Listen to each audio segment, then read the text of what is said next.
ഞാനും നിങ്ങളും എല്ലാം ഇന്ത്യ എന്ന മഹാരാജ്യത്തെ 28 സംസ്ഥാനങ്ങളും 8 കേന്ദ്രഭരണ പ്രദേശവുമുള്ള ഇന്ത്യ എന്ന വലിയ രാജ്യത്തെ ഓരോ വ്യക്തികളാണ്.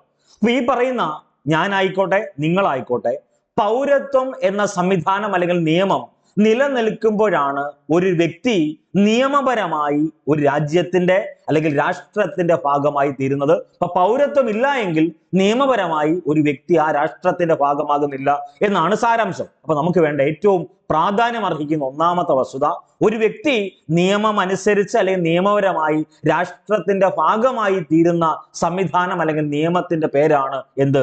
പൗരത്വം എന്ന് പറയുന്നത്. ഇപ്പൊ രണ്ടാമത്തെ വസ്തുത, ഇന്ത്യൻ ഭരണഘടനയിൽ പൗരത്വത്തെ പറ്റി പ്രതിപാദിക്കുന്ന ഭാഗം ഏതെന്ന് ചോദിച്ചാൽ ഭാഗം 2 അത് വളരെ പ്രധാനപ്പെട്ടതാണ്. ഇന്ത്യ എന്ന മഹാരാജ്യവുമായി ബന്ധപ്പെട്ട് ഇന്ത്യൻ ഭരണഘടന വിഭാവനം ചെയ്യുന്ന പൗരത്വത്തിന്റെ പേര് ഏക പൗരത്വം എന്നാണ്. അതുകൂടി ഓർക്കണം. അപ്പൊ ഏക പൗരത്വം അല്ലെങ്കിൽ സിംഗിൾ സിറ്റിസൺഷിപ്പ് അല്ലെങ്കിൽ ഏക പൗരത്വം എന്ന ആശയം എന്ന കൺസെപ്റ്റ് ഇന്ത്യൻ ഭരണഘടന കടമെടുത്തിരിക്കുന്നത് എവിടെ നിന്നാണ് ചോദിച്ചാൽ അത് ബ്രിട്ടനിൽ നിന്നാണ്. ഈ 4 പ്രധാനപ്പെട്ട വസ്തുതകളാണ് നിങ്ങളുടെ മനസ്സിലുണ്ടാകേണ്ടത്. ഈ ക്ലാസ്സിൽ ഉടനീളം നമ്മൾ PYQ ഡിസ്കസ് ചെയ്യുമ്പം ഈ പറയുന്ന ഭാഗം ഓർക്കണം. ഏക പൗരത്വം എന്ന ആശയം ഓർക്കണം. ഏക പൗരത്വം എന്ന ആശയം ഇന്ത്യൻ ഭരണഘടന കടമെടുത്തിട്ടുള്ളത് ബ്രിട്ടനിലാണെന്ന് ഓർക്കണം. ഇത്രയും വസ്തുത ഉണ്ട് എങ്കിൽ, ബേസ് ആയിട്ടുണ്ടെങ്കിൽ, ഇനി പറഞ്ഞ ചോദ്യങ്ങളെല്ലാം നമുക്ക് ഈസി ആയിട്ട് അറ്റൻഡ് ചെയ്യാൻ പറ്റി സാധിക്കും. അപ്പൊ നമുക്ക് എഴുതാൻ പോകുന്ന 10th ലെവൽ പ്രിലിമിനറി പരീക്ഷ ആയിക്കോട്ടെ, ഏത് നിലവാരത്തിലുള്ള മത്സര പരീക്ഷ ആയിക്കോട്ടെ, ഇതിലെല്ലാം തന്നെ ഇന്ത്യൻ ഭരണഘടനയിലെ പൗരത്വം എന്ന മേഖല ചോദിക്കുന്ന സമയത്ത് നിങ്ങൾ ഉറപ്പായിട്ടും അറ്റൻഡ് ചെയ്യാൻ പറ്റണം. അപ്പൊ എല്ലാ ഉദ്യോഗാർത്ഥി സുഹൃത്തുക്കൾക്കും PSC ഇൻഫ്ലുവൻസറിന്റെ പുതിയൊരു ക്ലാസ്സിലേക്ക് സ്വാഗതം. നമ്മൾ നേരെ ചോദ്യത്തിലേക്ക് പോവുകയാണ്. ആദ്യം ഇന്ത്യൻ ഭരണഘടനയുമായി ബന്ധപ്പെട്ട ഏറ്റവും പ്രധാനപ്പെട്ട ഒരു ചോദ്യം ഇതാണ്: ഇന്ത്യൻ ഭരണഘടനാ വ്യവസ്ഥകൾ പ്രകാരം ഇന്ത്യൻ പൗരത്വം ലഭിക്കുന്നതിന് അടിസ്ഥാനമല്ലാത്ത മാനദണ്ഡം ഏത് എന്നാണ് ചോദ്യം. ഇന്ത്യൻ ഭരണഘടനയുടെ വ്യവസ്ഥകൾ പ്രകാരം ഇന്ത്യൻ പൗരത്വം ലഭിക്കുന്നതിന് അടിസ്ഥാനമല്ലാത്ത മാനദണ്ഡങ്ങൾ ഏതൊക്കെ എന്നാണ് ചോദ്യം. ഓപ്ഷൻ എയിൽ കൊടുത്തേക്കുന്നു. 1950 ജനുവരി 26 ശേഷം ഇന്ത്യൻ ഭൂപ്രദേശത്ത് ജനിച്ച വ്യക്തിയായിരിക്കണം ഒരു ഓപ്ഷൻ. ഓപ്ഷൻ ബി, മാതാപിതാക്കളിൽ ഒരാൾ ഇന്ത്യൻ പൗരനായിരിക്കണം. Option B. ഓപ്ഷൻ സി, 18 വയസ്സ് പൂർത്തിയായിരിക്കണം. ഓപ്ഷൻ ഡി, 5 വർഷമോ അതിലധികമോ കാലമായി ഇന്ത്യൻ ഭൂപ്രദേശത്ത് താമസിക്കുന്ന ആളായിരിക്കണം. ഇങ്ങനെയാണ് 4 ഓപ്ഷൻ കേരള PSC കൊടുത്തേക്കുന്നത്. അപ്പൊ നമുക്ക് ഇതിന്റെ ആൻസർ കീയിലേക്ക് വന്നാൽ, നിങ്ങൾ ഈ പറയുന്ന ചോദ്യം നിങ്ങൾ പരീക്ഷയിൽ അറ്റൻഡ് ചെയ്യുന്നിരിക്കട്ടെ. ഇത് 2023 ബെവ്കോ LDC പരീക്ഷയുടെ ചോദ്യമാണ്. ഈ പറയുന്ന പൗരത്വവുമായി ബന്ധപ്പെട്ട് ഇങ്ങനെ ഒരു ക്വസ്റ്റ്യൻ വന്നാൽ നിങ്ങൾ ഇതിൽ ഏതായിരിക്കും ഉത്തരം വാല്യൂ ചെയ്യാൻ അല്ലെങ്കിൽ ഉത്തരം അറ്റൻഡ് ചെയ്യാൻ സാധ്യതയുള്ളത്? ഇതിൽ ഏതായിരിക്കും? എ ആയിരിക്കോ, ബി ആയിരിക്കോ, സി ആയിരിക്കോ, ഡി ആയിരിക്കോ? ഞാൻ ഭരണഘടന എന്നറിയപ്പെടുന്ന ടോപ്പിക് അല്ലെങ്കിൽ ഇന്ത്യൻ കോൺസ്റ്റിറ്റ്യൂഷൻ പഠിക്കുന്ന അല്ലെങ്കിൽ പഠിച്ചുകൊണ്ടിരിക്കുന്ന ഒരാളാണെങ്കിൽ ഞാൻ എഴുതാൻ സാധ്യതയുള്ളത് ഓപ്ഷൻ സി ആകാനാണ് സാധ്യത. കാരണം 18 വയസ്സ് പൂർത്തിയായിരിക്കുക എന്നുള്ളത് ഒരു അടിസ്ഥാന ഘടകമല്ല. ഇന്ത്യൻ ഭരണഘടനയിലെ വ്യവസ്ഥകൾ പ്രകാരം ഇന്ത്യൻ പൗരത്വം ലഭിക്കുന്നത് 18 വയസ്സ് പൂർത്തിയായാലേ ഇന്ത്യൻ പൗരത്വം ലഭിക്കൂ എന്നല്ല അവിടെ വസ്തുത. അപ്പൊ ഈ പറയുന്ന എ ഓപ്ഷനും ബി ഓപ്ഷനും ഡിയും ശരിയാണെന്നല്ലേ? അതായത് അടിസ്ഥാനമല്ലാത്ത മാനദണ്ഡം ഓപ്ഷൻ സി ആവുമ്പം എ മാനദണ്ഡമാണ്, ബി മാനദണ്ഡമാണ്, ഓപ്ഷൻ ഡിയും മാനദണ്ഡമാണ്. അപ്പൊ നമുക്ക് വേണ്ടത് ഇന്ത്യൻ ഭരണഘടനയുമായി ബന്ധപ്പെട്ട് ഇന്ത്യൻ പൗരത്വം എന്നറിയപ്പെടുന്ന സംവിധാനം, ഇന്ത്യൻ പൗരത്വ നിയമം പാർലമെന്റ് പാസ്സാക്കുന്നത് 1955 എന്നോർത്തു വെക്കണം. ഇന്ത്യൻ ഭരണഘടനയുമായി ബന്ധപ്പെട്ട് ഇന്ത്യൻ പൗരത്വ നിയമം പാർലമെന്റ് പാസ്സാക്കുന്ന 1955. ഇനി ഒരു വ്യക്തിയുടെ ഇന്ത്യൻ പൗരത്വം റദ്ദ് ചെയ്യാനുള്ള അധികാരം ആരിലാണ് നിക്ഷിപ്തമായിരിക്കുന്നത് എന്ന് ചോദിച്ചാൽ അത് ഇന്ത്യ ഗവൺമെന്റിലാണ്. അതായത് കേന്ദ്ര ഗവൺമെന്റിലാണ് ഈ ഒരു വ്യക്തിയുടെ ഇന്ത്യൻ പൗരത്വം റദ്ദ് ചെയ്യാനുള്ള അധികാരം ആർക്കാണ്? അത് ഇന്ത്യൻ ഗവൺമെന്റിനാണ്. അപ്പൊ നമ്മുടെ മനസ്സിലേക്ക് മറ്റൊരു ചോദ്യം വരും: വിദേശികൾക്ക് ഇന്ത്യൻ പൗരത്വം നേടാമല്ലോ, ആ നേടുന്നതിനുള്ള മാർഗങ്ങൾ വിശദീകരിക്കുന്നത് എവിടെയാണ്? 1955 ഈ ഇന്ത്യൻ പൗരത്വ നിയമത്തിലാണ്. അപ്പൊ 1955 ഇന്ത്യൻ പൗരത്വ നിയമം പാർലമെന്റ് പാസ്സാക്കുന്നത്. അതിനകത്താണ് പൗരത്വത്തെ പറ്റി മുഴുവൻ കാര്യങ്ങളും പറയുന്നത്. ഇനി പൗരത്വത്തെ അല്ലെങ്കിൽ നമ്മൾ പറഞ്ഞ സിറ്റിസൺഷിപ്പിനെ 2 തരംതിരിക്കുന്നത്. അത് വളരെ ഇമ്പോർട്ടന്റ് ആണ്. എന്തൊക്കെ ഈ 2 തരം എന്ന് പറഞ്ഞാൽ, ഒന്ന് സ്വാഭാവിക പൗരത്വമുണ്ട്, മറ്റൊരെണ്ണം ആർജീവ പൗരത്വം. രണ്ട് ഇമ്പോർട്ടന്റ് ആണ്. സ്വാഭാവിക പൗരത്വം എന്ന് പറഞ്ഞാൽ ഇപ്പൊ എനിക്ക് അല്ലെങ്കിൽ ഈ ക്ലാസ് കാണുന്ന നിങ്ങളിൽ ഓരോരുത്തർക്കും കിട്ടിയത് സ്വാഭാവിക പൗരത്വമാണ്, അതായത് നാച്ചുറൽ സിറ്റിസൺഷിപ്പാണ്. ഇനി രണ്ടാമത്തത് ആർജീവ പൗരത്വം ഉണ്ടെന്ന് വെച്ചാൽ ആർജിച്ചെടുക്കുന്ന പൗരത്വം. ഇതാണ് രണ്ട് ലോജിക്കായിട്ട് നമ്മൾ പഠിക്കേണ്ടത്. ജന്മന ഒരു വ്യക്തിക്ക് ലഭിക്കുന്നതാണ് ഇത് സ്വാഭാവിക പൗരത്വം. ഇപ്പൊ ഞാൻ ജന്മം കൊണ്ട്, ഈ ക്ലാസ് കാണുന്ന നിങ്ങളിൽ ഓരോരുത്തരും ജന്മം കൊണ്ട് ഇന്ത്യക്കാരാണ്. അതുകൊണ്ട് തന്നെ നിങ്ങൾ എന്താണ്, ഇന്ത്യയിലെ സിറ്റിസൺ ആണ്. ഇതാണ് നമ്മൾ പറയുന്നത് എന്ത്, സ്വാഭാവിക പൗരത്വം. അപ്പൊ ഒരു രാജ്യത്ത്, ഇന്ത്യ എന്ന മഹാരാജ്യത്ത് നിലവിലുള്ള നിയമപരമായിട്ടുള്ള ഘടകങ്ങളെല്ലാം, നടപടിക്രമങ്ങളെല്ലാം പാലിച്ചുകൊണ്ട് ഒരു വ്യക്തി പൗരത്വം നേടുവാണെങ്കിൽ ആ നേടുന്നതിനെ അറിയപ്പെടുന്ന പേരാണ് ആർജീവ പൗരത്വം അല്ലെങ്കിൽ ആർജിത പൗരത്വം എന്ന് പറയുന്നത്. അപ്പൊ നമുക്ക് രണ്ട് പ്രധാനപ്പെട്ട വ്യക്തികളുണ്ട്. ഒന്ന്, മദർ തെരേസയെ പറ്റി നിങ്ങൾ പഠിക്കും. മറ്റൊരു പ്രധാനപ്പെട്ട വ്യക്തിയാണ് ലാറി ബേക്കർ. ഈ രണ്ട് വ്യക്തികളും ജനനം കൊണ്ട് ഇന്ത്യക്കാരല്ല, മറിച്ച് അവരെന്ത് ചെയ്തതാണ്, ഇന്ത്യയുമായി ബന്ധപ്പെട്ട ആർജിത പൗരത്വം നേടിയിട്ടുള്ളവരാണ്. ആർജിത പൗരത്വം നേടിയിട്ടുള്ള രണ്ട് പ്രധാനപ്പെട്ട വ്യക്തികളാണ്. ഒന്ന് ലാറി ബേക്കർ, മറ്റൊന്ന് മദർ തെരേസ. അതിൽ നമുക്ക് വേണ്ടത് 1955 സിറ്റിസൺഷിപ്പ് ആക്ടുമായി ബന്ധപ്പെട്ട് പഠിക്കുമ്പോൾ നമുക്ക് വേണ്ട ചോദ്യം ഇതാണ്. 1951 ഇന്ത്യൻ പൗരത്വം നേടിയ ഒരു വ്യക്തിയുണ്ട്. 1951 1951 ഇന്ത്യൻ പൗരത്വം നേടിയ വ്യക്തിയാണ് മദർ തെരേസ. മദർ തെരേസയാണ് പാവങ്ങളുടെ അമ്മ അല്ലെങ്കിൽ അഗതികളുടെ അമ്മ എന്ന അപരനാമത്തിൽ അറിയപ്പെടുന്നത് മദർ തെരേസയാണ്. അത് നമുക്ക് എല്ലാവർക്കും അറിയാവുന്ന ചോദ്യമാണ്. ഇനി ചിരകാല അധിവാസം അല്ലെങ്കിൽ മുൻകാല വർഷങ്ങളിലെല്ലാം ചോദിച്ചിട്ടുള്ള ചോദ്യമാണ് ലാറി ബേക്കർ എന്നറിയപ്പെടുന്ന വ്യക്തിയെ പറ്റി. വളരെ പ്രധാനപ്പെട്ടതാണ്. ഈ പറയുന്ന 1989 മറക്കല്ലേ, 1989 ചിരകാല അധിവാസം എന്നറിയപ്പെടുന്ന ഫാക്ടിന്റെ അടിസ്ഥാനത്തിൽ ഇന്ത്യൻ പൗരത്വം നേടിയ വ്യക്തിയാണ് ലാറി ബേക്കർ. അപ്പൊ നമ്മുടെ മനസ്സിലേക്ക് വരേണ്ട ചോദ്യം ഇതാണ്. ഇന്ത്യൻ പാർലമെന്റിൽ പാസാക്കിയ 1955 പാസാക്കിയ ഇന്ത്യൻ പൗരത്വ നിയമം അനുസരിച്ച് ഒരു വ്യക്തിക്ക് എത്ര തരത്തിൽ ഇന്ത്യൻ പൗരത്വം നേടാം? ഒരു വ്യക്തിക്ക് 5 തരത്തിലാണ് എന്ത് പൗരത്വം നേടിയെടുക്കാൻ വേണ്ടി പറ്റുന്നത്. ഒന്ന് എന്ത്, ബൈ ബർത്ത്. നമുക്ക് എല്ലാവർക്കും അറിയാവുന്നതാണ്. ഒരു വ്യക്തിക്ക് 5 രീതിയിൽ ഇന്ത്യൻ ഭരണഘടനയുമായി ബന്ധപ്പെട്ട ഇന്ത്യ എന്ന മഹാരാജ്യത്തിന്റെ പൗരത്വം നേടിയെടുക്കാം. ഒന്ന് ബൈ ബർത്ത് അല്ലെങ്കിൽ ജന്മസിദ്ധമായ പൗരത്വം, അത് പ്രധാനപ്പെട്ടതാണ്. രണ്ടാമത്തത് പിന്തുടർച്ച വഴിയുള്ള പൗരത്വം എന്ന് പറഞ്ഞത്, പിന്തുടർച്ച വഴിയുള്ള പൗരത്വം രണ്ടാമത്തത്. മൂന്നാമത്തത് രജിസ്ട്രേഷൻ വഴിയുള്ള പൗരത്വം.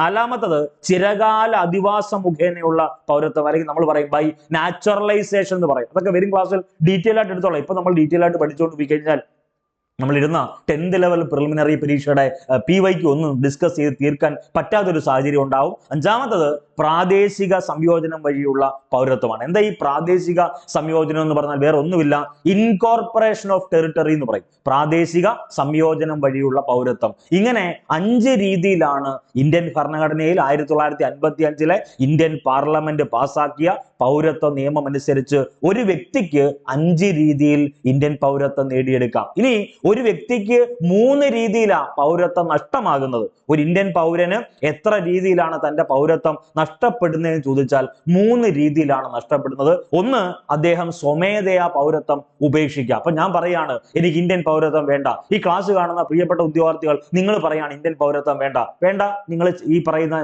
നിങ്ങൾക്ക് സ്വമേധയാ നിങ്ങളുടെ പൗരത്വം എന്ത് ചെയ്യാം? ഉപേക്ഷിക്കാം. രണ്ടാമത്തത്, പൗരത്വം നിർത്തലാക്കാൻ പറ്റും. അപ്പൊ നിർത്തലാക്കുന്നത് ആരാണ്? ടെർമിനേറ്റ് ചെയ്യുന്നത് ഇന്ത്യൻ ഗവൺമെന്റ് ആയിരിക്കും, കേന്ദ്ര ഗവൺമെന്റ് ആയിരിക്കും. മൂന്നാമത്തത് പൗരത്വാപഹരണം അല്ലെങ്കിൽ ഡിപ്രൈവേഷൻ എന്ന് പറയും. അപ്പൊ 3 രീതിയിലാണ് ഇന്ത്യൻ പൗരത്വം ഒരു വ്യക്തിയിൽ, ഇന്ത്യൻ പൗരൻ അല്ലെങ്കിൽ ഒരു വ്യക്തിയിൽ അല്ലെങ്കിൽ ഇന്ത്യൻ പൗരന് അല്ലെങ്കിൽ ആരുമായിക്കോട്ടെ ഒരു പൗരത്വം കിട്ടിയ ഒരു വ്യക്തിക്ക് 3 രീതിയിൽ എന്ത് ചെയ്യാം? പൗരത്വം നഷ്ടപ്പെടാം. അപ്പൊ ഈ പറയുന്ന ചോദ്യത്തിലേക്ക് ഒന്ന് വന്നാൽ, ഭരണഘടനാ വ്യവസ്ഥകൾ പ്രകാരം ഇന്ത്യൻ പൗരത്വം ലഭിക്കുന്നതിന് അടിസ്ഥാനമല്ലാത്ത മാനദണ്ഡം നെല്ലി കൊടുത്തേക്കുന്നത് ഓപ്ഷൻ എയിലേക്ക് വന്നാൽ 1950 ജനുവരി 26 ശേഷം ഇന്ത്യൻ ഭൂപ്രദേശത്ത് ജനിച്ച വ്യക്തിയായിരിക്കണം എന്നൊരു കണ്ടീഷൻ ഉണ്ടോ? ഒരിക്കലുമില്ല. ബൈ ബർത്ത് ആരാണോ ഇന്ത്യയിൽ ജനിച്ചിട്ടുണ്ടോ എങ്കിൽ ഇന്ത്യയിൽ ജനിച്ച ഏത് വ്യക്തി ഇന്ന ഡേറ്റ് എന്നില്ല, മറിച്ച് എല്ലാ ഡേറ്റിലും ഇന്ത്യയിൽ ജനിച്ചിട്ടുണ്ടെങ്കിൽ ബൈ ബർത്ത് ആയിട്ട് അയാൾ ഇന്ത്യയിൽ ജനിച്ചിട്ടുണ്ടെങ്കിൽ അയാൾ ഇന്ത്യൻ പൗരനാണ്. അപ്പൊ ഈ പറയുന്ന ഓപ്ഷൻ ശരിയല്ലേ? അതായത് ശരിയെന്ന് പറഞ്ഞാൽ മാനദണ്ഡമാണ്. ഓപ്ഷൻ ബി എന്ന് പറഞ്ഞാൽ മാതാപിതാക്കളിൽ ഒരാൾ ഇന്ത്യൻ പൗരനായിരിക്കണം. എന്റെ അമ്മ അല്ലെങ്കിൽ എന്റെ അച്ഛൻ അല്ലെങ്കിൽ നമ്മുടെയൊക്കെ അച്ഛനോ അമ്മയോ ആരും ആയിക്കോട്ടെ, അവർ ഇന്ത്യൻ പൗരനാവുകയാണെങ്കിൽ നമുക്ക് ഈ ഇന്ത്യൻ പൗരത്വം കിട്ടാനുള്ള യോഗ്യതയുണ്ട്. അപ്പൊ അതും കണ്ടീഷനാണ്. ഓപ്ഷൻ ഡിയിലേക്ക് വന്നാൽ 5 വർഷമോ അതിലധികമോ കാലമായി ഇന്ത്യൻ ഭൂപ്രദേശത്ത് താമസിക്കുന്ന ആളായിരിക്കണം. അപ്പൊ 5 വർഷത്തിൽ കൂടുതൽ ഇന്ത്യയിൽ താമസിക്കുന്നു, ഇന്ത്യയിൽ ഇപ്പൊ തന്നെ കേരളത്തിൽ താമസിക്കുന്നു അല്ലെങ്കിൽ തമിഴ്നാട് താമസിക്കുന്ന ഒരു വ്യക്തിയാണെങ്കിൽ അയാൾക്ക് എന്ത് കിട്ടാൻ യോഗ്യതയുണ്ട്? പൗരത്വം കിട്ടാനുള്ള യോഗ്യതയുണ്ട്. അതല്ലാതെ 18 വയസ്സ് പൂർത്തിയായിരിക്കണം എന്ന കണ്ടീഷൻ അടിസ്ഥാനമായ ഘടകമല്ല. അപ്പൊ ഇതാണ് തെറ്റ്. അപ്പൊ നമുക്ക് വേണ്ടത് ഓപ്ഷൻ സി ആണ്, അടിസ്ഥാനമല്ലാത്ത മാനദണ്ഡം. ബാക്കിയുള്ള എ ആയിക്കോട്ടെ, ബി ആയിക്കോട്ടെ, ഡി ഒക്കെ അടിസ്ഥാനമായിട്ടുള്ള മാനദണ്ഡമാണ്. അപ്പൊ ഇന്ത്യൻ പൗരത്വ നിയമം പാർലമെന്റ് പാസ്സാക്കുന്നത് 1955 ഓർത്തു വെക്കണം. ഒരു വ്യക്തിയുടെ ഇന്ത്യൻ പൗരത്വം റദ്ദ് ചെയ്യാനുള്ള അധികാരം ആർക്ക് മാത്രമാണ്? അത് ഇന്ത്യ ഗവൺമെന്റിന് മാത്രമാണ്. പൗരത്വത്തെ രണ്ടായി തരംതിരിക്കുന്നു. സ്വല്പം മുന്നേ നമ്മൾ ഡിസ്കസ് ചെയ്തതാണ് സ്വാഭാവിക പൗരത്വം അല്ലെങ്കിൽ നാച്ചുറൽ സിറ്റിസൺഷിപ്പ്, മറ്റൊരെണ്ണം ആർജിത പൗരത്വം. അപ്പൊ രണ്ട് പ്രധാനപ്പെട്ട വ്യക്തികളെ പറ്റി ആർജിത പൗരത്വത്തിന്റെ ഭാഗമായി പൗരത്വം കിട്ടിയ ആളുകളെ, രണ്ട് വ്യക്തികളെ പറഞ്ഞു. ഒന്ന് മദർ തെരേസ, അഗതികളുടെ അമ്മ അല്ലെങ്കിൽ പാവങ്ങളുടെ അമ്മ എന്ന അപരനാമത്തിൽ അറിയപ്പെടുന്ന വ്യക്തിത്വമാണ് മദർ തെരേസ. മദർ തെരേസയ്ക്ക് 1951 ഇന്ത്യൻ പൗരത്വം ലഭിച്ചിട്ടുണ്ട്. ദെൻ 1989 ലാറി ബേക്കർ എന്നറിയപ്പെടുന്ന വ്യക്തിക്ക് ഇന്ത്യൻ പൗരത്വം ലഭിച്ചിട്ടുണ്ട്. അതൊന്ന് ഓർത്തു വെക്കുക. 5 രീതിയിൽ പൗരത്വം കിട്ടും, 3 രീതിയിൽ പൗരത്വം എന്താവും? നഷ്ടമാകും. അതൊന്ന് ഓർത്തു വെക്കണം. അപ്പൊ ഇത്രയും കാര്യങ്ങൾ ഓക്കെ ആണല്ലോ. അപ്പൊ ഇത്രയും കാര്യങ്ങൾ ഓക്കെ ആവുന്ന സമയത്ത് പൗരത്വവുമായി ബന്ധപ്പെട്ട് 4 പ്രധാനപ്പെട്ട വസ്തുത പഠിച്ചേ മതിയാകൂ. ഒന്ന്, പൗരത്വം നിലനിൽക്കുന്ന സമയത്താണ് ഒരു വ്യക്തി നിയമപരമായിട്ട് അല്ലെങ്കിൽ നിയമത്തിനനുസരിച്ച് ഒരു വ്യക്തി എന്താവുന്നത്? രാഷ്ട്രത്തിന്റെ ഭാഗമായി തീരുന്നത്. ഇന്ത്യൻ ഭരണഘടനയിൽ പൗരത്വത്തെ കുറിച്ച് പ്രതിപാദിക്കുന്ന ഭരണഘടനയുടെ ഭാഗം ചോദിച്ചാൽ അത് 2 ഓർത്തു വെക്കണം. ഇന്ത്യൻ ഭരണഘടന വിഭാവനം ചെയ്യുന്ന പൗരത്വത്തിന്റെ പേര് ഏക പൗരത്വം എന്നാണ്. ഈ ഏക പൗരത്വം എന്ന ആശയം ഇന്ത്യൻ ഭരണഘടന കടമെടുത്തത് ഏത് രാജ്യത്തു നിന്നാണ്? ബ്രിട്ടനിൽ നിന്നാണ്. ചരിത്രപരമായിട്ട് സീമ എന്നറിയപ്പെട്ട രാജ്യം കൂടിയാണ് ബ്രിട്ടൻ. വെള്ളക്കാരെന്നറിയപ്പെടുന്നത് ബ്രിട്ടനെയാണ്. സൂര്യൻ അസ്തമിക്കാത്ത സാമ്രാജ്യം എന്നറിയപ്പെടുന്നത് ബ്രിട്ടനാണ്. അതൊക്കെ നിങ്ങൾക്ക് എല്ലാവർക്കും അറിയാവുന്നതാണ്. അത് ഒന്ന് ഓർത്തു വെക്കണേ. ഇനി ഇന്ത്യൻ ഭരണഘടനയുമായി ബന്ധപ്പെട്ട് പൗരത്വം വിശദീകരിക്കുന്ന ആർട്ടിക്കിൾ എന്താണെന്ന് പഠിക്കണം. ഓരോ ആർട്ടിക്കിളും എന്തെന്തൊക്കെയാണെന്ന് നമ്മൾ ഡീറ്റെയിൽ ആയിട്ട് പഠിച്ചെങ്കിൽ മാത്രമേ നമുക്ക് ഈ ഒരു ഏരിയയിൽ നിന്ന് ഓരോ ടോപ്പിക്കും അല്ലെങ്കിൽ ഓരോ ചോദ്യവും സോൾവ് ചെയ്യാൻ പറ്റൂ. കാരണം ഏറ്റവും ലേറ്റസ്റ്റ്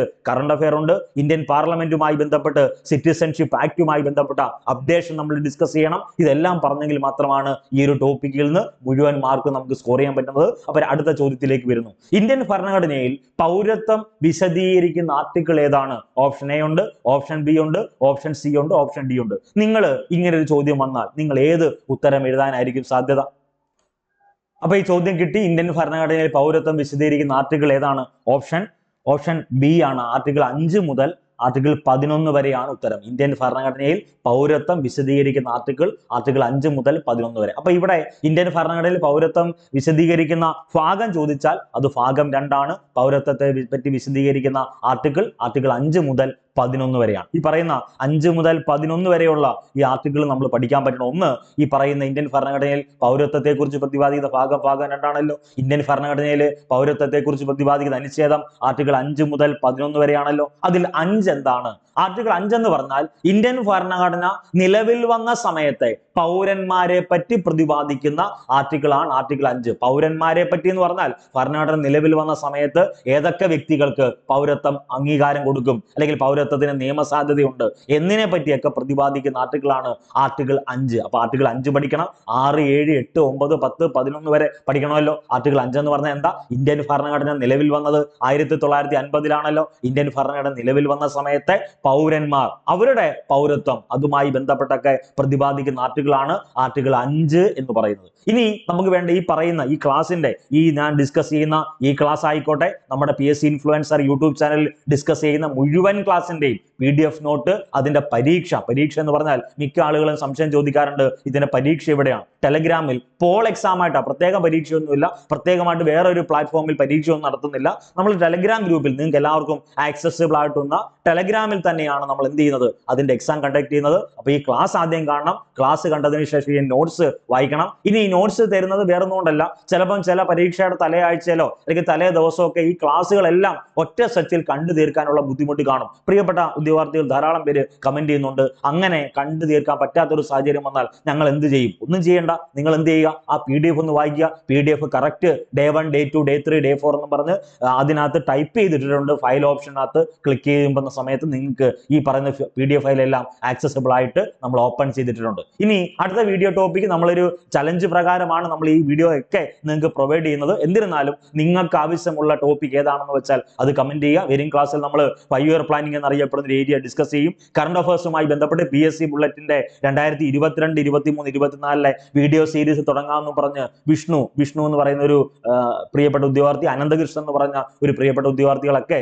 കമന്റ് ചെയ്തിരുന്നു. അപ്പൊ അവർക്ക് മാത്രമല്ല ഈ ക്ലാസ് എല്ലാം തരുന്നത് എല്ലാവർക്കും വേണ്ടിയാണല്ലോ. ഒരു വിഷ്ണു പറയുവാണെങ്കിൽ എല്ലാ കേരളത്തിലെ മുഴുവൻ ഉദ്യോഗാർത്ഥികൾക്കും വേണ്ടിയായിരിക്കുമല്ലോ ആ പറയുന്ന ഉദ്യോഗാർത്ഥി പറയുന്നത്. ഓക്കെ, അടുത്ത വീഡിയോ ടോപ്പിക്ക് നിങ്ങൾ കമന്റ് ചെയ്യുക. പിന്നെ ടെലഗ്രാം ഗ്രൂപ്പിൽ വളരെ ഇമ്പോർട്ടന്റ് ആയിട്ട് ഒരു ചലഞ്ച് നമ്മൾ ഇപ്പൊ കണ്ടക്ട് ചെയ്യുന്നുണ്ട്. ഇപ്പോഴെന്നല്ല, ഏകദേശം 70ഓളം ദിവസം കഴിഞ്ഞിരിക്കുകയാണ്. ആ 70 ദിവസവും നമ്മൾ പോൾ വർക്കൗട്ട് ചലഞ്ച് കണ്ടക്ട് ചെയ്യുന്നുണ്ട്. ഒന്നുമില്ല, ഓരോ ടോപ്പിക്ക് ബേസ് ചെയ്ത്. ഇന്നലെ തന്നെ 18ാം ലോക്സഭയുമായി ബന്ധപ്പെട്ടും കേന്ദ്ര മന്ത്രിസഭയുമായി ബന്ധപ്പെട്ട് കറണ്ട് അഫെയർ പോൾ വർക്കൗട്ട് ഉണ്ടായിരുന്നു. ഇന്നത്തെ ദിവസം വേറെ ടോപ്പിക്ക്. അപ്പൊ ഇതെല്ലാം സിസ്റ്റമാറ്റിക് ആയിട്ടാണ് തരുന്നത്. അതല്ലാതെ ചുമ്മാതെ കുറച്ച് നോട്ട്സ്, ചുമ്മാതെ കുറച്ച് ക്ലാസ് മാത്രം തരുവല്ല.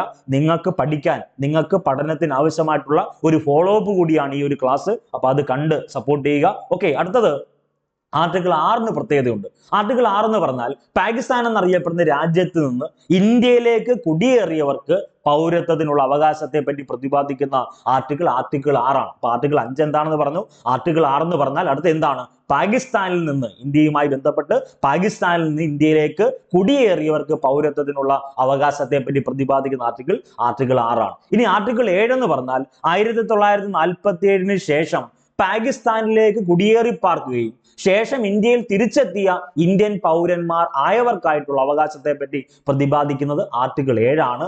ആർട്ടിക്കിൾ 8 എന്ന് പറഞ്ഞാൽ ഇന്ത്യയിൽ ജനിച്ചു, ഇനി ഇന്ത്യയിൽ ജനിച്ചതിന് ശേഷം ഇന്ത്യക്ക് പുറത്തു പോയി താമസിക്കാമല്ലോ. അപ്പൊ ഇന്ത്യയിൽ ജനിക്കുകയും ഇന്ത്യക്ക് പുറത്തു പോയി താമസിക്കുകയും ചെയ്യുന്ന ചില ആളുകളുടെ പൗരത്വത്തിനുള്ള അവകാശത്തെ പറ്റി പ്രതിപാദിക്കുന്നത് ആർട്ടിക്കിൾ 8 ആണ്. ഇപ്പൊ നമ്മൾ ഇന്ത്യയിൽ ജനിച്ചെന്നിരിക്കട്ടെ, നിങ്ങൾ ഒരു ഡോക്ടറായിട്ട് മാറി അല്ലെങ്കിൽ വേറെ ഏതെങ്കിലും പ്രൊഫഷനുമായി ബന്ധപ്പെട്ട് മറ്റൊരു രാജ്യത്ത് പോയി താമസിക്കുകയാണ്. അപ്പൊ അങ്ങനെ താമസിക്കുന്ന സമയത്ത് നമ്മൾ ഇന്ത്യൻ സിറ്റിസൺ ആണ്, ഇന്ത്യൻ പൗരത്വം അധികാരമുള്ള വ്യക്തിയാണ്. അതിനെപ്പറ്റി പ്രതിപാദിക്കുന്ന ആർട്ടിക്കിൾ 8 ആണെന്ന് ഓർക്കണം. അടുത്ത ആർട്ടിക്കിൾ 9 എന്ന് പറഞ്ഞാൽ വിദേശ പൗരത്വം സ്വീകരിക്കുന്നവർ ഇന്ത്യൻ പൗരന്മാർ ആയിരിക്കില്ല. അപ്പം പറയുന്ന ഒരു വ്യക്തി വിദേശ പൗരത്വം ഇരിക്കുന്ന ആളായിക്കട്ടെ, ഇപ്പം വിദേശ പൗരത്വം ഒരു വ്യക്തി സ്വീകരിക്കുകയാണെങ്കിൽ അദ്ദേഹം പിന്നെ ഇന്ത്യൻ പൗരനാവോ? ഇല്ല, ഇന്ത്യൻ പൗരന്മാരായിരിക്കില്ല എന്നതിനെ പറ്റി പ്രതിപാദിക്കുന്ന ആർട്ടിക്കിൾ 9 ആണ്. ആർട്ടിക്കിൾ 10 എന്ന് പറഞ്ഞാൽ പൗരത്വത്തിനുള്ള അവകാശങ്ങളുടെ തുടർച്ചയെ പറ്റി പ്രതിപാദിക്കുന്നതാണ് ആർട്ടിക്കിൾ 10. ആർട്ടിക്കിൾ 11 എന്ന് പറഞ്ഞാൽ പൗരത്വത്തിനുള്ള അവകാശം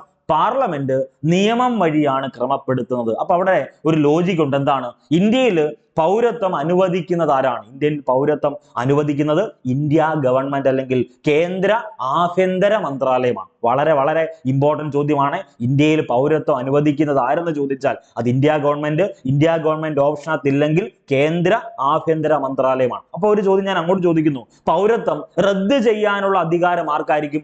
ഇന്ത്യയിൽ പൗരത്വം റദ്ദ് ചെയ്യാനുള്ള അധികാരം ഇന്ത്യ ഗവൺമെന്റിന് മാത്രമാണ്. അതുകൂടി ഒന്ന് ഓർത്തു വെക്കണം. അടുത്തത് പൗരത്വ ഭേദഗതി നിയമം എന്നാണ് ചോദ്യം. പൗരത്വ ഭേദഗതി നിയമം പാസ്സാക്കിയത് എന്നാണെന്നാണ് ചോദ്യം. നമുക്ക് എല്ലാവർക്കും അറിയാവുന്നതാണ്. ഈ ക്വസ്റ്റ്യൻ കാണുമ്പോൾ 2019 ഡിസംബർ 11 ഇന്ത്യയിൽ പൗരത്വ ഭേദഗതി നിയമം പാസ്സാക്കുന്നത്. അപ്പൊ ഇന്ത്യയിൽ പൗരത്വ ഭേദഗതി നിയമം പാസ്സാക്കിയ വർഷം 2019 ഡിസംബർ 11. അപ്പൊ ഈ പറയുന്ന പൗരത്വ നിയമ ഭേദഗതിയുമായി ബന്ധപ്പെട്ട ഓരോ ചോദ്യങ്ങൾ നമ്മൾ ഈച്ച് ആൻഡ് എവരി പോയിന്റ് നമുക്ക് മനസ്സിലായെങ്കിൽ മാത്രമേ നമുക്ക് ഇനി വരാൻ പോകുന്ന മത്സര പരീക്ഷയിലുള്ള ഓരോ ചോദ്യങ്ങളും നമുക്ക് സോൾവ് ചെയ്യാൻ വേണ്ടി സാധിക്കത്തുള്ളൂ.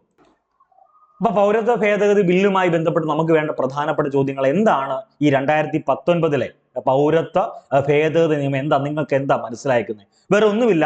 2014 ഡിസംബർ 31 മുൻപോ അല്ലെങ്കിൽ അതിനു മുൻപോ അഫ്ഗാനിസ്ഥാൻ, പാകിസ്ഥാന്, ബംഗ്ലാദേശ് എന്നീ രാജ്യങ്ങളിലെ ന്യൂനപക്ഷ വിഭാഗങ്ങളിൽപ്പെട്ട ആളുകളുണ്ടല്ലോ, അതിനകത്ത് ഹിന്ദു ഉണ്ട്, സിഖ് ഉണ്ട്, ബുദ്ധ, ജൈന, പാഴ്സി, ക്രിസ്ത്യൻ മതപീഡനം മൂലം ഇന്ത്യയിലേക്ക് കുടിയേറിയതെങ്കിൽ അവർക്ക് ഇന്ത്യൻ പൗരത്വ ഭേദഗതി അല്ലെങ്കിൽ ഇന്ത്യൻ പൗരത്വം നൽകുന്ന നിയമത്തിന്റെ പേരാണ് എന്ത്? ഈ പറഞ്ഞ പൗരത്വ ഭേദഗതി നിയമം 2019. ഇന്ത്യൻ പൗരത്വം ലഭിക്കണമെങ്കിൽ കുടിയേറ്റക്കാർക്ക് 11 വർഷം ഇന്ത്യയിൽ താമസിച്ചിരിക്കണം എന്നുള്ളത് എത്ര വർഷമായിട്ടാണ് കുറച്ചേക്കുന്നത്? 5 വർഷമായി കുറച്ചു. അത് 3ാം ഷെഡ്യൂൾ ഭേദഗതിയിലൂടെയാണ് അങ്ങനെ ഒരു അമെന്റ്മെന്റ് നടത്തുന്നത്. അതൊന്ന് ഓർത്തു വെക്കുക. അടുത്തത്, ഇപ്പൊ പൗരത്വ ഭേദഗതി ബില്ല് ലോക്സഭ പാസ്സാക്കുന്നത് 2019 ഡിസംബർ 10-നാണ് പൗരത്വ ഭേദഗതി ബില്ല് ലോക്സഭ പാസ്സാക്കുന്നത്. ഇനി പറയുന്ന പൗരത്വ ഭേദഗതി ബില്ല് രാജ്യസഭ പാസ്സാക്കുന്നത് 2019 ഡിസംബർ 11-നാ.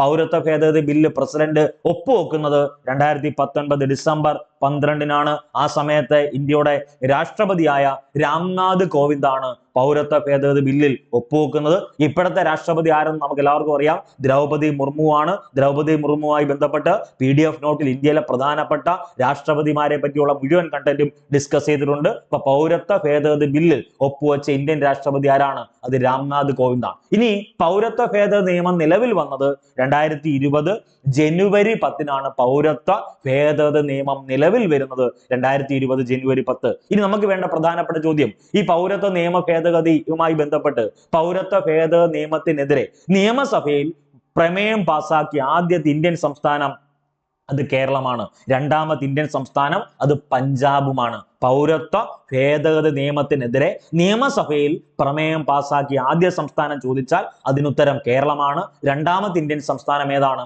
അത് പഞ്ചാബാണ്. അപ്പൊ നമ്മുടെ മനസ്സിലേക്ക് ഈ പറഞ്ഞ പൗരത്വ നിയമ ഭേദഗതി നടപ്പിലാക്കുന്നതിനായിട്ട് അനധികൃത കുടിയേറ്റക്കാരുടെ പട്ടിക തയ്യാറാക്കിയ ആദ്യത്തെ ഇന്ത്യൻ സംസ്ഥാനം അത് ഉത്തർപ്രദേശാണ്. വീണ്ടും ആവർത്തിക്കുന്നു, പൗരത്വ ഭേദഗതി നിയമം നടപ്പിലാക്കുന്നതിനായിട്ട് അനധികൃത കുടിയേറ്റക്കാരുടെ പട്ടിക തയ്യാറാക്കിയ ആദ്യ ഇന്ത്യൻ സംസ്ഥാനം അത് ഉത്തർപ്രദേശാണ്. ഇനി പൗരത്വ നിയമവുമായി ബന്ധപ്പെട്ട് പൗരത്വ നിയമത്തെ അനുകൂലിച്ചുകൊണ്ട് അഭിനന്ദന പ്രമേയം പാസാക്കിയ ആദ്യ സംസ്ഥാനം അത് ഗോവയാണെന്ന് നിങ്ങൾക്ക് എല്ലാവർക്കും അറിയാം. ഗോമന്തകം എന്നറിയപ്പെടുന്ന ഇന്ത്യൻ സംസ്ഥാനം ഗോവയാണ്. ഇന്ത്യയിൽ ഏറ്റവും കൂടുതൽ ഇരുമ്പയിര് കയറ്റുമതി ചെയ്യുന്ന തുറമുഖം മർമഗോവ തുറമുഖം സ്ഥിതി ചെയ്യുന്നത് ഗോവയിലാണ്. പൗരത്വ നിയമ ഭേദഗതിയുമായി ബന്ധപ്പെട്ട് പൗരത്വ ഭേദഗതി നിയമത്തിനെതിരെ നിയമസഭയിൽ പ്രമേയം പാസാക്കിയ ആദ്യ സംസ്ഥാനം കേരളം. രണ്ടാമത്തെ ഇന്ത്യൻ സംസ്ഥാനം ഏതാണ്? അത് പഞ്ചാബാണ്. ഈ പറയുന്ന പൗരത്വ ഭേദഗതി നിയമത്തിനെതിരെ പ്രമേയം പാസാക്കി ഇന്ത്യയിലെ ആദ്യ ഒരു സർവകലാശാലയുണ്ട്. ആ ഇന്ത്യയിലെ ആദ്യ സർവകലാശാലയുടെ പേര് കാലടി ശ്രീശങ്കര സംസ്കൃത സർവകലാശാലയാണ് എന്ന് ഓർത്തു വെക്കണം. പൗരത്വ നിയമ ഭേദഗതിക്കെതിരെ കോടതിയെ സമീപിച്ച ആദ്യ ഇന്ത്യൻ സംസ്ഥാനം ഏതെന്ന് ചോദിച്ചാലും അതിനുത്തരം കേരളമാണ്. അതൊക്കെ ഒന്ന് ഓർത്തു വെക്കണേ. ഇനി ഏറ്റവും പ്രധാനപ്പെട്ട ചോദ്യമുണ്ട്. ഈ പറഞ്ഞ പൗരത്വവുമായി ബന്ധപ്പെട്ട് CAA നമുക്ക് എല്ലാവർക്കും അറിയാവുന്നതാണ്. NRC എന്നറിയപ്പെടുന്ന സംവിധാനമുണ്ട്, NBR എന്നറിയപ്പെടുന്ന സംവിധാനമുണ്ട്. എന്നിവയ്ക്കെതിരെയൊക്കെ സംയുക്ത പ്രമേയം പാസാക്കിയ ആദ്യ സംസ്ഥാനം ഏതാണ്? അത് രാജസ്ഥാനാണ്. ഇത്രയും വസ്തുതകൾ, ഇത്രയും PYQ പ്രധാനപ്പെട്ട ഒരു ടോപ്പിക്കായിട്ട് അല്ലെങ്കിൽ പൗരത്വവുമായി ബന്ധപ്പെട്ട് നിങ്ങൾ പഠിച്ചിരിക്കണം. ഉറപ്പായിട്ടും നിങ്ങൾ എഴുതാൻ പോകുന്ന മത്സര പരീക്ഷയിൽ ഈ പറഞ്ഞ പൗരത്വവുമായി ബന്ധപ്പെട്ട ചോദ്യം വന്നാൽ ഉറപ്പായിട്ടും നിങ്ങൾ അറ്റൻഡ് ചെയ്യണം. ഇതിന് നോട്ട്സ് ഈ പറയുന്ന PSC ഇൻഫ്ലുവൻസറിന്റെ ടെലഗ്രാം കൂട്ടായ്മയിൽ അപ്ലോഡ് ചെയ്തിട്ടുണ്ട്. ഈ ക്ലാസ് കാണണം, നോട്ട്സ് വായിക്കണം. എന്നിട്ട് പരീക്ഷ ടെലഗ്രാമിൽ പബ്ലിഷ് ചെയ്യുന്ന പോൾ പരീക്ഷ ഈ ടോപ്പിക്കുമായി ബന്ധപ്പെട്ട പോൾ എക്സാം അറ്റൻഡ് ചെയ്യണം. അപ്പോൾ എല്ലാവർക്കും വിജയാശംസകൾ നേരുന്നു. ഇനി കുറച്ച് ദിവസം മാത്രമേ നമ്മുടെ മുന്നിലുള്ളൂ. 10th ലെവൽ പ്രിലിംസ് കഴിയുന്നവരെ സിസ്റ്റമാറ്റിക് ആയിട്ട് പഠിച്ചു പോവുക. അതിനുശേഷം അടുത്ത മത്സര പരീക്ഷയ്ക്ക് വേണ്ടി ഫോക്കസ് ചെയ്യുക. 2025 നിങ്ങളുടെ വർഷമായിട്ട് മാറട്ടെ എന്ന് ആത്മാർത്ഥമായി പ്രാർത്ഥിക്കുന്നു. നന്ദി, നമസ്കാരം.